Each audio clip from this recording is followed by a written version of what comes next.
Muy buenos días. Vamos a continuar con nuestro congreso.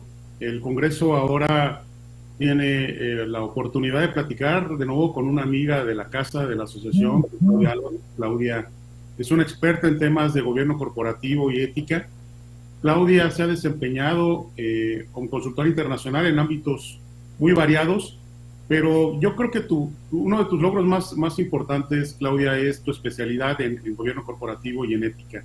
Creo que eso ha caracterizado tu desarrollo últimamente y sobre todo también tu participación en diversos medios como podcast, en donde has ganado premios y has tenido muchos reconocimientos por tu participación.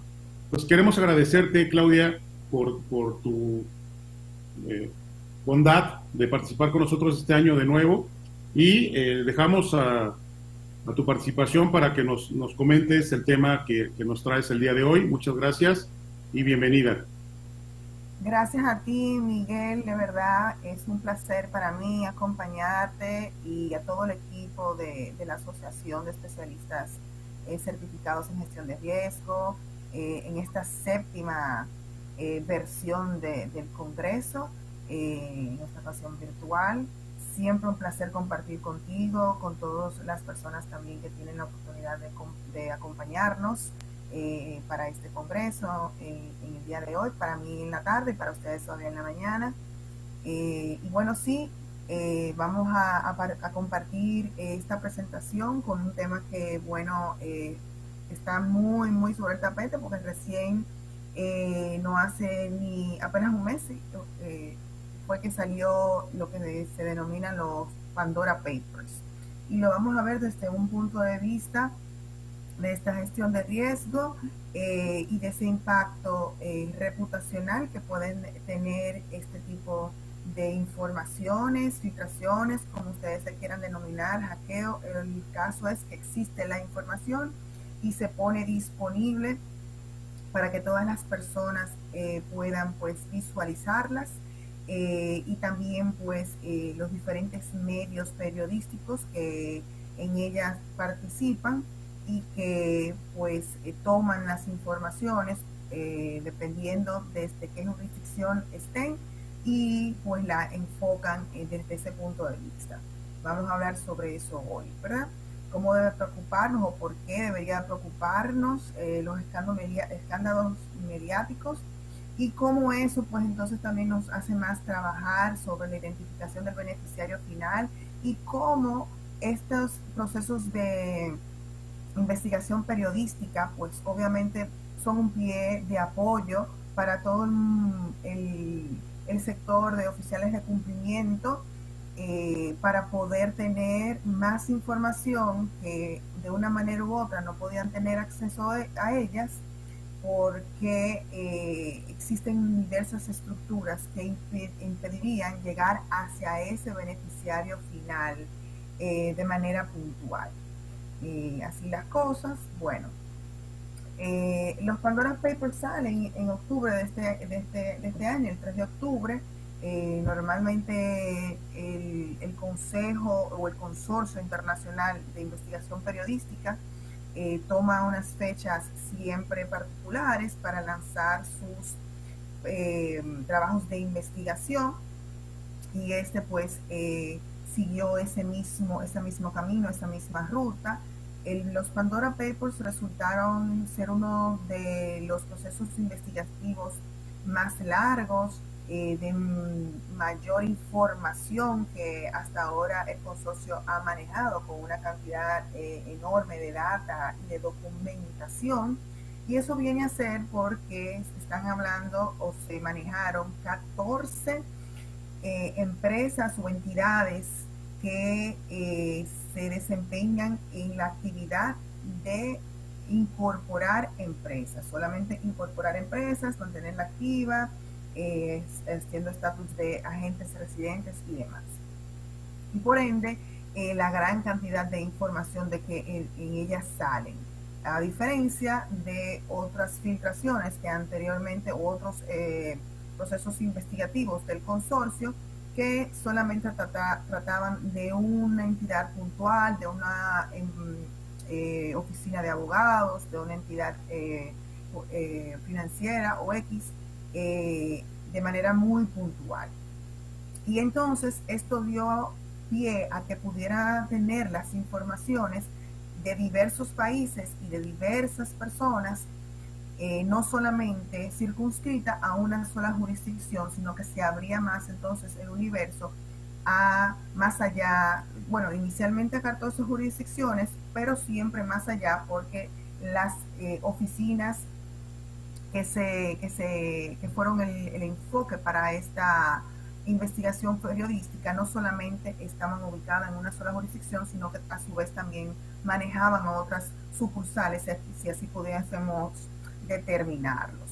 Y bueno, eso dio pie a que se pudiera profundizar absolutamente más sobre aquellas personas que pudieran estar determinadas como beneficiarios finales, sean estas los reales beneficiarios finales o aquellas que simplemente aparecían en papel, y luego entonces obtener más informaciones que pudieran llevar a una vinculación a ese real beneficiario final, ¿verdad? Aquella persona que realmente está dando las instrucciones, más allá de aquella persona que simplemente salga en la documentación o el papel por escrito, y es la que usualmente, como hemos venido viendo en el mundo del cumplimiento, sobre todo en el sector financiero, cuando se entregan las documentaciones, aquellas personas que aparecen en el papel, pues no necesariamente son aquellas que realmente tienen la operatividad real de la empresa, el control real de la misma,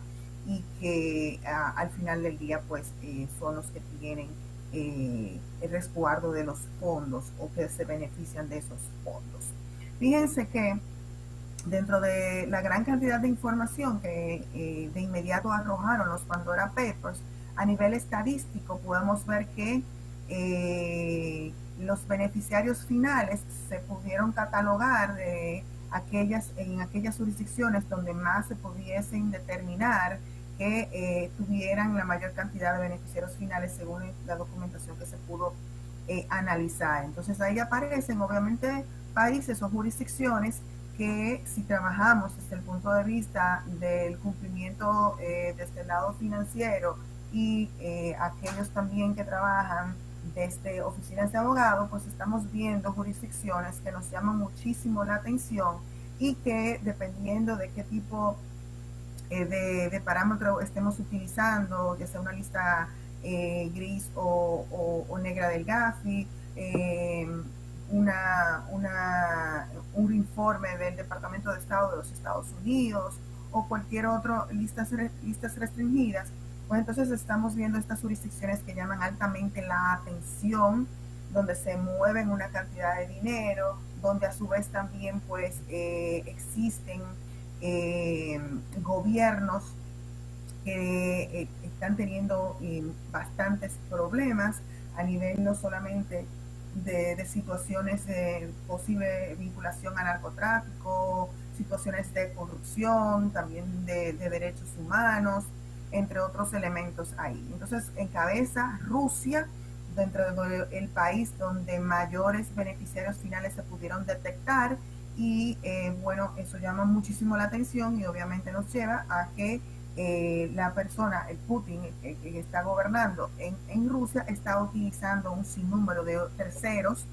de testaferros que entonces le están sirviendo para movilizar su gran cantidad de dinero, fortunas y personas allegadas a él que aparecen como beneficiarios finales, y otros también que de una manera u otra se benefician de todo lo que es esa estructura interna en Rusia. El Reino Unido queda en segundo lugar y es una jurisdicción que está utilizada altamente por muchas estructuras delincuenciales, personas que se han beneficiado de una manera u otra de situaciones al margen de la ley en sus propios países, y utilizan entonces otra jurisdicción que está por su reconocimiento, entre comillas, vamos a decirle así, pues brinda una serie de garantía y de margen reputacional, pues tal vez para no ser juzgada tanto como tal vez una jurisdicción que sí ha sido muy atacada, por ejemplo Panamá o las islas del Caribe, un BVI, unas islas Caimán, etcétera. Entonces no tienen no trae ese estigma el Reino Unido, pero entonces sí lo que se ha venido monitoreando es que está siendo explotada y utilizada por estructuras criminales para constituir sus empresas en esa jurisdicción y utilizar muchos testaferros en la misma. Y así pues entonces los demás países que podemos ver en esa lámina. Igualmente también dio mucha información los Pandora Papers con lo que tienen que ver con políticos. La gran cantidad de políticos que se incluyeron o que aparecieron en estos Pandora Papers, y obviamente entonces también vemos los países que llaman mucho la atención por su situación política, situaciones de corrupción, situaciones con otras actividades delincuenciales, tal vez vinculadas al narcotráfico y el lavado de activos también, pues, siendo esos datos también muy interesantes. Fíjense entonces lo que le hablaba, que en este caso de los Pandora Papers se trabajó más de una sola entidad de donde se pudieron pues sacar datos e informaciones, sino que fueron 14 entidades y ubicada en diferentes partes del mundo. Y entonces esto lo que dio pues también que la investigación pues tocara a muchas otras entidades que también se dedican al negocio de incorporar sociedades, de servir como testaferros o directores testaferros, y de que se supiera entonces cuáles eran estas entidades y a las que más recurrían. Se hizo un sistema de filtración de parte del consorcio para entonces ubicar y trabajar a través de las que más fueran utilizadas por terceros, ya sea por oficinas de abogados, por entidades financieras globales, y entonces fueron las que fueron objeto de esta investigación del Pandora Papers. Llama la atención que si bien no tenemos el nombre de los Estados Unidos como lugar donde está la oficina principal, sí existen oficinas dentro de los Estados Unidos de estas entidades, sobre todo la última, que es el Trident Trust Company Limited, que es una de las mayores entidades de incorporación de sociedades y de uso de agente residente, sobre todo dentro de los Estados Unidos a través de sus diferentes denominaciones. Y bueno, así en el proceso vemos, igual como ha ocurrido con otros procesos de investigaciones del consorcio que vamos a ver más adelante, no solamente es que se develan nombres, sino que se tiene acceso a la documentación per se que soporta cada una de las empresas o entidades, sociedades que se han incorporado por cada una de estas entidades que se dedican a incorporar sociedades, los intercambios de comunicaciones, los contraescritos, es decir, que yo te indiqué en un documento oficial tal situación, o que vamos a poner a tal persona como esta, pero hago un documento al margen donde ahí describo la real situación, y ese documento solamente lo maneja esa oficina de abogado o esa entidad que se dedica a incorporar las sociedades, y es donde realmente aparecen los datos concretos sobre la estructura, los dueños de esa sociedad, las instrucciones hacia quién vamos a enviar la documentación o quienes están autorizados a emitir instrucciones a favor de esa sociedad, y que constan solamente en manos de estas estructuras, de estas sociedades que se dedican, esas entidades que se dedican a constituir o incorporar sociedades.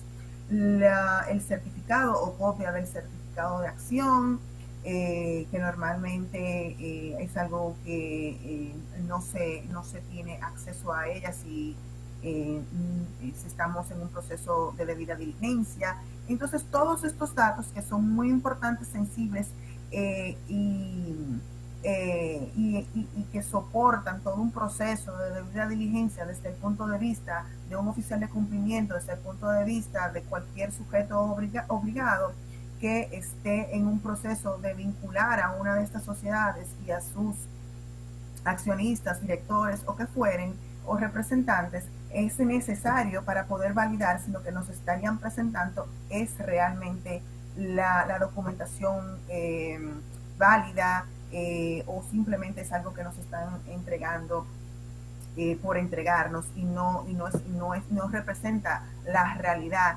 de lo que sería la estructura o el beneficiario final.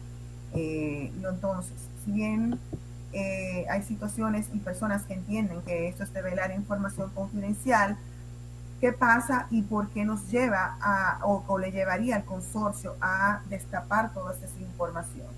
El mismo hecho, como comenté anteriormente, de que estarían presentando informaciones que no son reales, informaciones falseadas, para poder permear las estructuras dentro de un sistema de prevención de lavado de activos, prevención de lavado de dinero, y permear esas estructuras para poder entonces tener acceso a un sistema financiero, tener acceso a otros sistemas de adquisición de activos o de bienes, si nos trasladamos al sector no financiero, para adquirir inmuebles, vehículos, hacer negocios, inclusive también convertirse en proveedores del Estado, etcétera, sobre todo si existen leyes donde existen restricciones para que personas que están ejerciendo como funcionarios públicos o empleados públicos no puedan ser proveedores del Estado al mismo tiempo. Entonces utilizan sociedades y estas estructuras jurídicas que le pudiera entonces abrir la puerta para que permeen esas limitaciones y entonces poder realizar esas transacciones y negocios. Por ende, cuando estamos actuando al margen de la ley, cuando somos sujetos obligados, cuando somos empresarios o como somos personas, ciudadanos, empresarios u proveedores del Estado y entonces estamos actuando al margen de la ley de una manera u otra y estamos presentando documentación que no es verídica, que no es real, pues entonces ¿cómo pudiera un sujeto obligado obtener, realizar ese proceso de verificación en una fuente fehaciente cuando la documentación que se nos presenta sucede que corresponde a una jurisdicción donde el velo corporativo es totalmente cerrado, donde no se puede llegar más allá de simplemente el nombre de esa oficina que incorporó esa sociedad o de esos directores que son testaferros y nos damos cuenta cuando googleamos o cuando buscamos en una base de datos como un Open Corporates y vemos que el nombre aparece en 150 otras sociedades y ahí nos damos cuenta que estamos lidiando con directores testaferros de una oficina en particular que utilizó otro servicio de entidad que incorpora empresas o sociedades constantemente y entonces nos encontramos con un bloqueo. ¿Cómo podemos hacer nuestro trabajo como oficiales de cumplimiento cuando nos encontramos con esas limitaciones?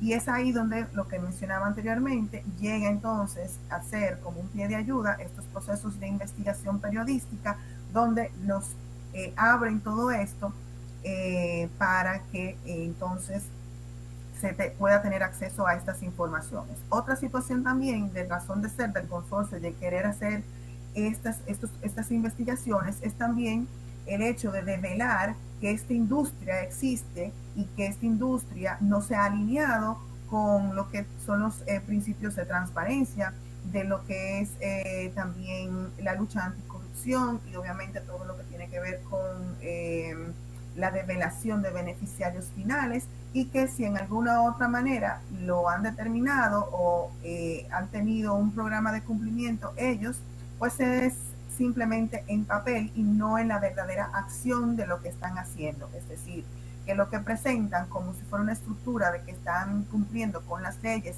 y llevando registros y demás, cuando vemos entonces a lo interno de cómo están actuando y de los negocios que están realizando, nos podemos dar cuenta que definitivamente no están llevando los procesos de manera eficiente o de manera real, y que entonces simplemente están haciendo negocios por hacer negocios, no importa con quién, y de que los procesos de debida diligencia no se están realizando de manera oportuna, y que no están profundizando en cuanto a quiénes realmente son esos beneficiarios finales y cómo llegan esos fondos o esos pagos para estructurar esas sociedades. Entonces, en el caso de los Pandora Papers, cuando salen, obviamente hubo mucho rumor en un sentido de lo que se venía realizando a medida que se acercaba la fecha en que ya iba a salir la publicación, por los procesos que tienen que darse a nivel periodístico, ¿verdad? De confirmar con algunas personas, fuentes, datos que se tenían que obtener y también confirmar, y entonces comienza ya a sonar de que puede ser que haya un proceso de investigación en ese sentido. Y en eso, pues, la jurisdicción de Panamá, a diferencia de los Panama Papers, actuó de una manera, pues yo creo, un poco más proactiva, y se puso delante y le dice al consorcio, yo necesito que tú me garantices, primero, que la investigación no va a ser titulada con el nombre de Panamá, porque ya con los Panama Papers fuimos suficientemente atacados y no nos fue de nada bien a nivel reputacional también.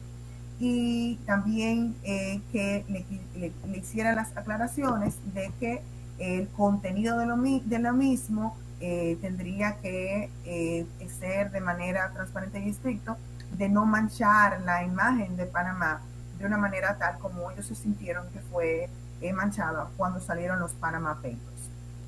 Que lo que primero fue que entendieron que no debió de haberse llamado Panama Papers, sino con el nombre de esa oficina de abogados de manera puntual.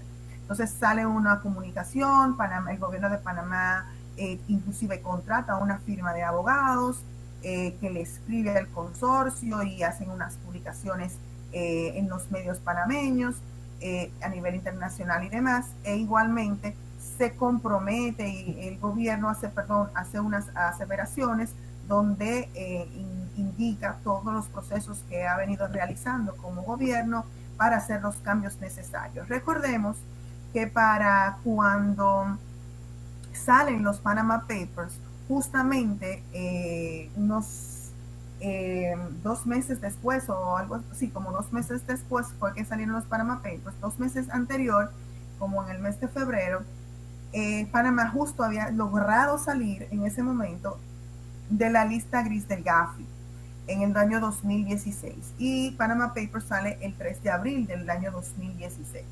Es decir, que fue un golpe muy duro para la imagen reputacional de la jurisdicción de Panamá, y un golpe muy duro también para su sistema bancario, para su sistema financiero, lo que ellos llaman el centro financiero de Panamá.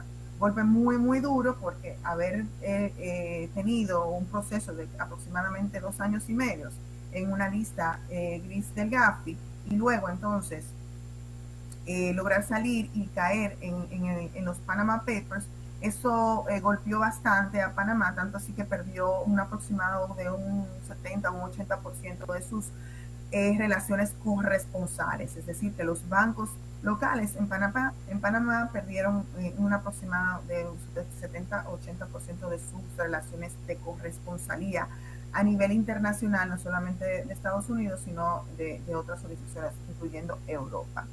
Y eso obviamente tuvo su efecto dominó dentro de lo que fue la economía dentro de Panamá.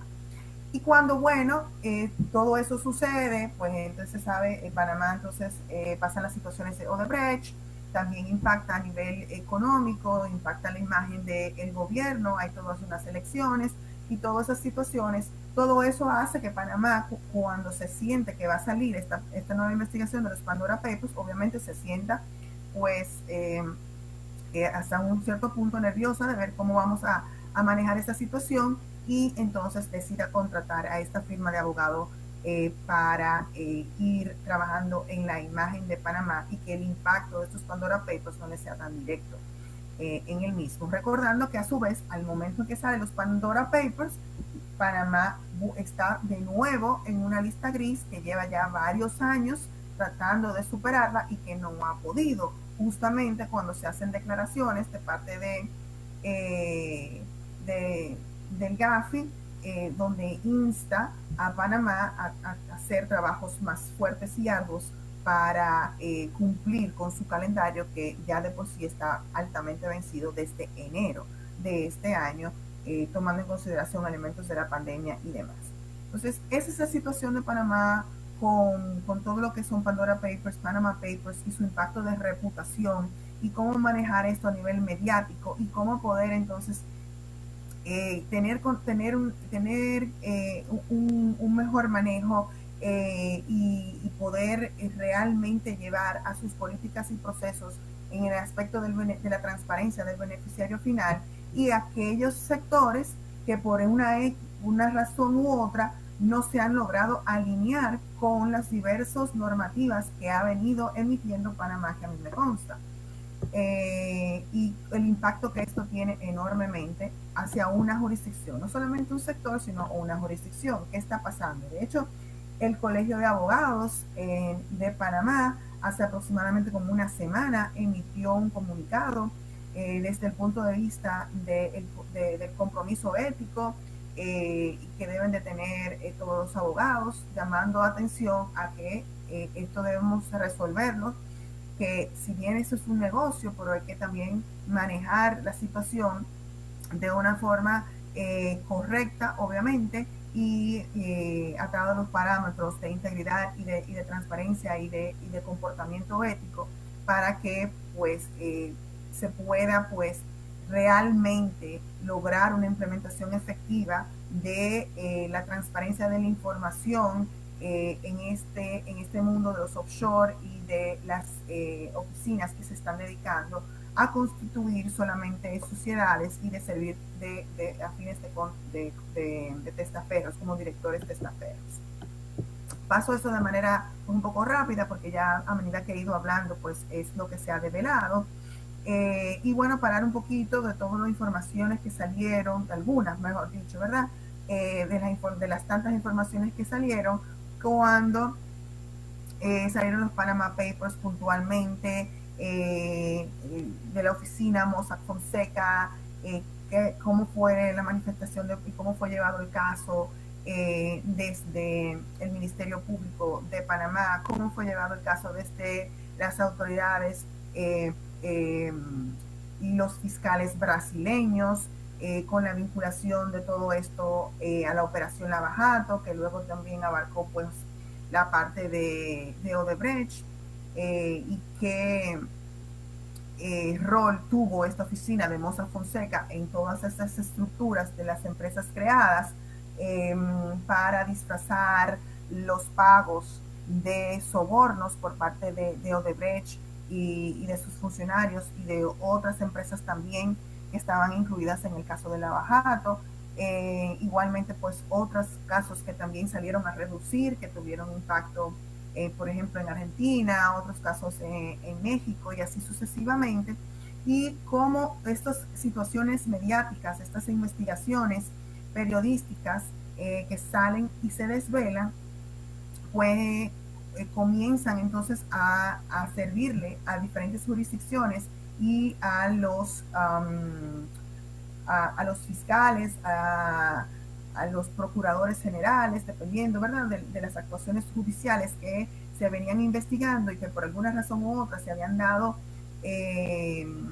visto con un muro porque no podían penetrar más allá de tener un dato de una empresa, tal vez un solo nombre que no les llevaba al real beneficiario, y luego entonces cuando se abre se desvela este caso de investigación periodística, pues entonces ahí tienen acceso real a quienes verdaderamente son los actuantes en el mismo. Y entonces vuelve y nos lleva a una situación de qué están haciendo estas oficinas, si en cada jurisdicción son consideradas como sujetos obligados, si están verdaderamente llevando tienen un programa de cumplimiento, si verdaderamente los están llevando, si las jurisdicciones están cumpliendo con los estándares internacionales, sobre todo con los aspectos de velar y el beneficiario final y todos los elementos de transparencia y obviamente la parte de un comportamiento ético, y cómo esto obviamente afecta la reputación, no solamente en este caso, por ejemplo, de Mossack Fonseca, que como todos sabemos al final pues dejó de existir, no aguantó ni un año desde que se destapa el escándalo y ya pues tuvo que cerrar sus puertas y como firma como tal ya no existe, sino que no solamente impacta la reputación, como digo, a una firma o a un ente o una sociedad, sino que eso se expande a todo un país, a toda una economía, y puede tener pues efectos de repercusión a través de la región igualmente, en ese sentido. Si bien, bueno, podemos entrar en la discusión de si las sociedades offshore son o no son legítimas, y de por sí claramente son una opción dentro de las diversos múltiples usos que se pueden dar para la misma, ¿verdad? Y el hecho de tener eso como un alegato de parte de estas empresas, estas entidades que se dedican a solamente constituir sociedades, no los desvincula a ellos también de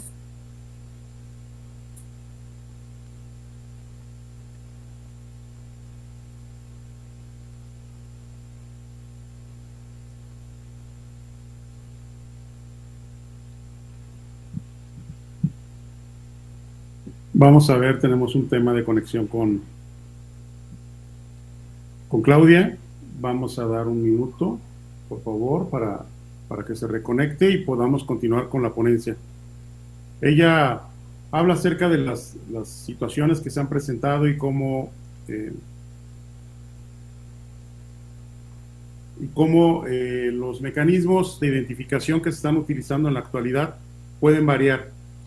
Uno de los problemas que tenemos, y es algo que yo quería comentar con ella un poquito más adelante, es la estigmatización de los procesos. Pareciera que cuando sale una nueva noticia sobre el tema, pareciera que todo es malo, y no necesariamente todo es malo. Hay algunas situaciones que cuando alguien gana, alguien pierde. Hay que determinar quién está saliendo beneficiado con ese tipo de filtraciones, hacia dónde están corriendo los capitales, y si esto no está siendo una nueva política de filtración por algún gobierno para posicionarse en el mercado como la solución. Por todos ha sido comentado siempre la posibilidad de tener una doble moral por parte de algunos gobiernos, en donde por una parte persiguen el delito, pero por otra incentivan los paraísos fiscales, y para ello podemos poner como ejemplo Estados Unidos. Entonces, los Pandora Papers son una filtración de información que fueron analizadas por los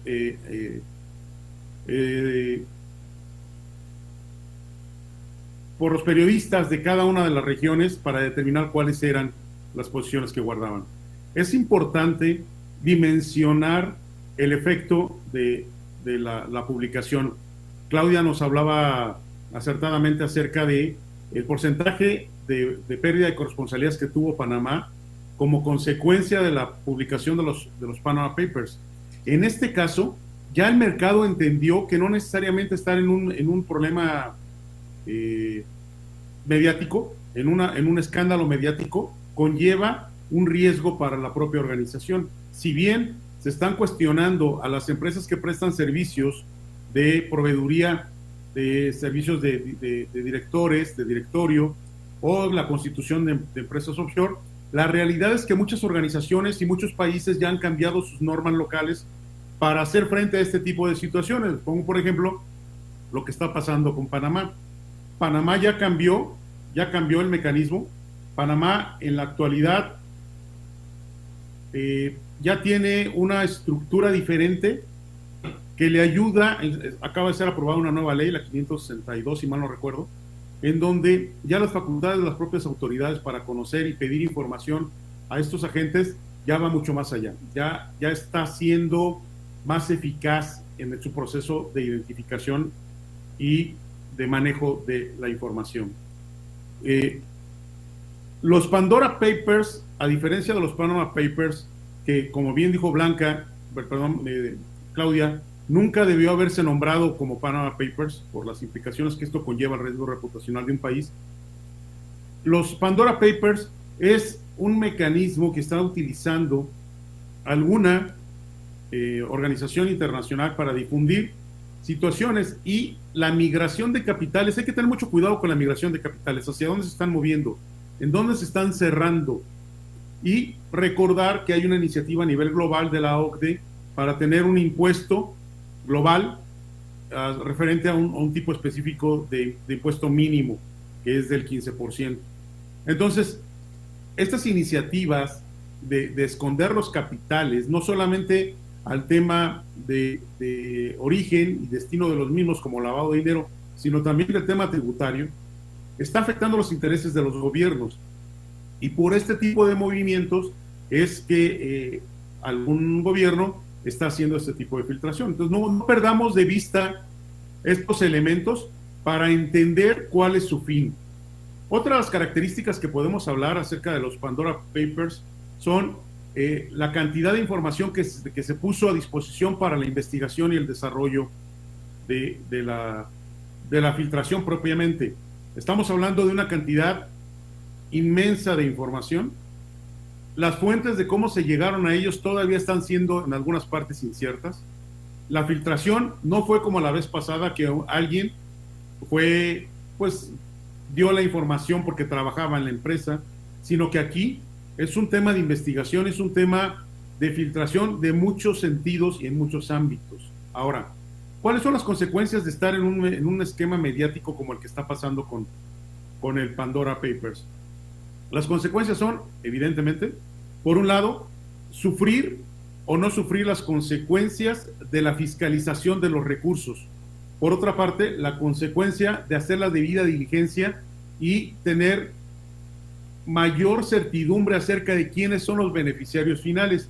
Y por eso, parte de lo que se cuestiona es si la filtración de los Pandora Papers conlleva la modificación de las normas a nivel internacional de la debida diligencia, y si esta modificación al esquema va a derivar en un incremento de presión internacional para las entidades para conocer la debida diligencia. Recuerden que desde hace 4 o 5 años el Gafi ha ido incrementando los requerimientos de conocimiento de la debida diligencia, ha ido solicitando y publicando documentos para conocer de mejor manera el beneficiario final de las organizaciones y cómo esto complica nuestros procesos de vinculación comercial. Pero también, por otro lado, estas nuevas reglas de conocimiento del cliente nos ayudan a nosotros a estar más tranquilos acerca de quién es quien está atrás.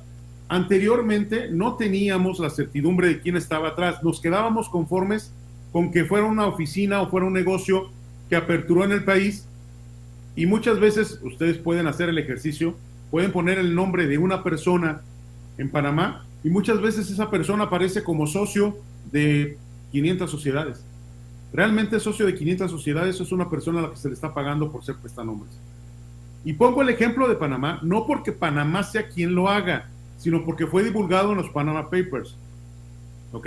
No, yo soy de los más interesados en quitar el estigma a Panamá acerca de las características de cómo se operan las funciones dentro de Panamá. Créanme que soy de los más interesados en que esta percepción de ocultamiento en Panamá se elimine lo más rápidamente posible. Pero sí hay que ser realistas acerca de que, si bien se ha avanzado, todavía el avance que se tiene no es lo suficiente, y que todavía en recientes fechas, estamos hablando de la semana pasada, se pasó a tercera discusión de la Cámara de la Asamblea General, la Asamblea Nacional, la publicación de una nueva ley que le da mayores facultades al gobierno de Panamá para conocer y monitorear las operaciones. Por ejemplo, ¿será que estos despachos conocen realmente la transaccionalidad de sus clientes? ¿Será que estamos nosotros identificando la transaccionalidad de los clientes cuando son empresas offshore? ¿Estamos preocupados realmente por hacer una debida diligencia profunda e identificar estos temas? Creo que Pandora Papers no es más que un escándalo mediático que tendrá consecuencias evidentemente para algunos, que en algunos casos ya hubo migración de capitales de unos lugares a otros, nada más que a diferencia de la vez pasada, no fue contra una sola jurisdicción. Aquí estamos hablando de Ucrania, estamos hablando de Rusia, estamos hablando de otros países. La pregunta es, en estos esquemas, ¿quién sale beneficiado? ¿Hacia dónde están moviendo los capitales? ¿Por qué no sale tanto Estados Unidos, por ejemplo? ¿O por qué, teniendo paraísos fiscales, como lo son, o jurisdicciones en Estados Unidos, estados con beneficios fiscales amplios, ¿por qué no se divulgó esa información? Hay muchas preguntas por contestar. Lo más importante para el oficial de cumplimiento es establecer mecanismos y un criterio adecuado acerca de que si aparecer en un escándalo mediático me hace un delincuente. ¿Por qué? Porque pareciera que todo el mundo se preocupó y empezó a investigar los nombres en las jurisdicciones que habían aparecido. A ver, no es malo tratar de pagar menos impuestos. No es malo buscar el beneficio de la organización. Lo malo es la forma en cómo se hace. ¿Ok? No estoy hablando de hacer elusión fiscal o evasión fiscal. Lo que estoy hablando es, bueno, si yo estoy operando a nivel internacional y tengo la posibilidad de estar asentado en un lugar en donde el impuesto por el cual yo voy a pagar sea menor, ¿por qué no podría hacerlo? Les pongo ejemplos del Reino Unido. Reino Unido tiene ciertas partes que pertenecen al Reino Unido, que son parte de la comunidad, en donde todavía existe el secreto bancario, todavía existe el paraíso fiscal. ¿Por qué no se ha regulado de esa manera? Yo creo que debemos ser muy cautos, ser muy precavidos referente a cómo vamos a manejar la información, cuáles van a ser las consecuencias del manejo de la información y sobre todo, cómo yo como oficial de cumplimiento voy a reaccionar ante estos temas mediáticos. Yo les aseguro que en un periodo de tiempo de 2 a 3 años habrá otra filtración. Y estas filtraciones hay que entender por qué. Porque anteriormente no la teníamos. Porque anteriormente no teníamos digitalizada todos los datos. Porque anteriormente no lo teníamos en la nube.